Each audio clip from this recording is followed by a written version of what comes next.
We are celebrating today the solemnity of the Holy Family, Jesus, Mary, and Joseph. And the gospel that we just heard, it's the only one gospel that we can see the whole Holy Family together. Jesus as a 12 years old boy, Mary, and Joseph. And what is interesting, this is the story of the true family.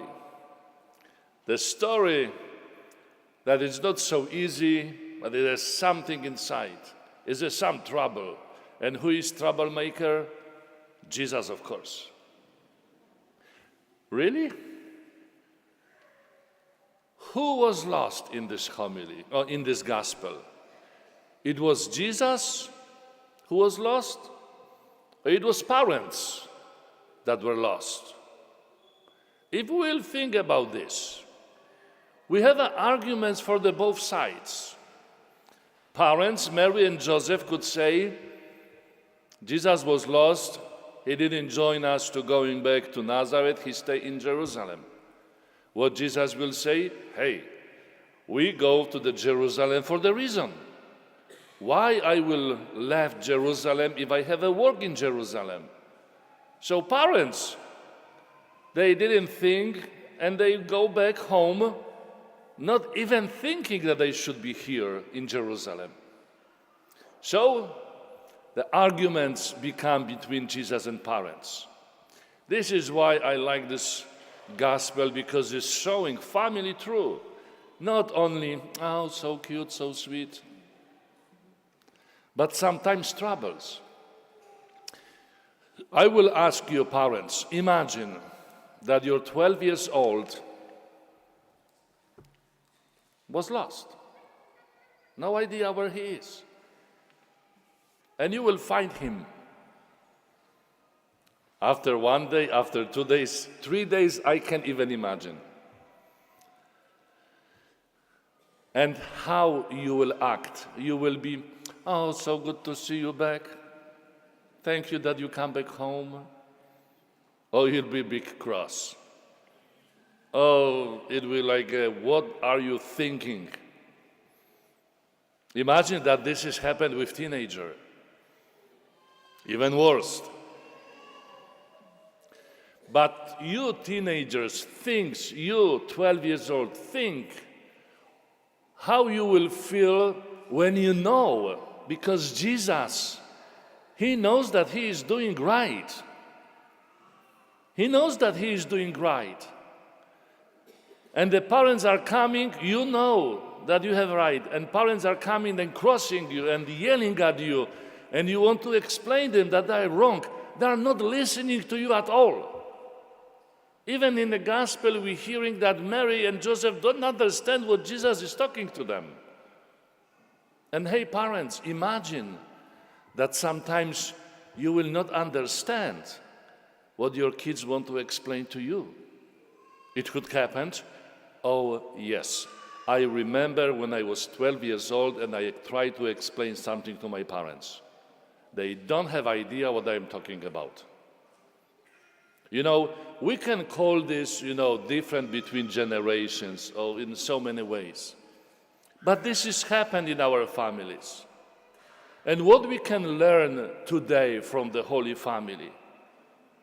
First, for all kids, even if Jesus was right, even if he recognized that his parents don't understand him, what he did, he listened to them.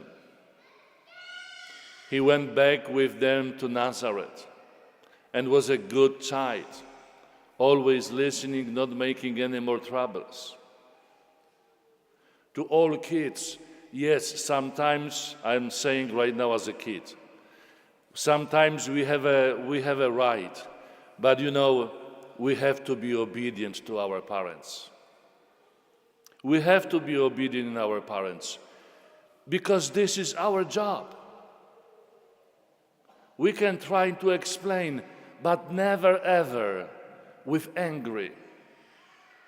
Because this has happened to people when they want to explain themselves and others party is not listening to them, we start to yell and we start with no force our rights. Wrong, especially with parents. So look at Jesus and be obedient. And parents, yes, it could happen that you don't have a right all the time. And it's so hard to say to your kids, sorry, I was wrong. It's so hard. But we have to live in the truth. Love without truth, it's not a love. We have to live in our houses, in our homes, in the truth and in love. It will be sometime cross, yes, it will. Kids will not listening to you, yes. Parents will not understand you, yes. But love is bigger than all the small problems. If we will trust each other. I think the worst what could happen right now to our families, that we are not trusting ourselves. That parents don't trust in kids because it's impossible, yeah? Kids don't trust in parents, what is terrible. Because when the kids are not trusting their parents, they will not share their life with parents. And how the parents will find out that the kids are in some troubles, problems. We are making mistakes.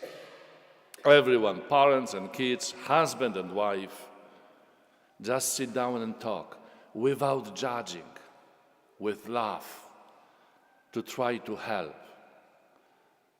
They make something terrible things, we can fix it.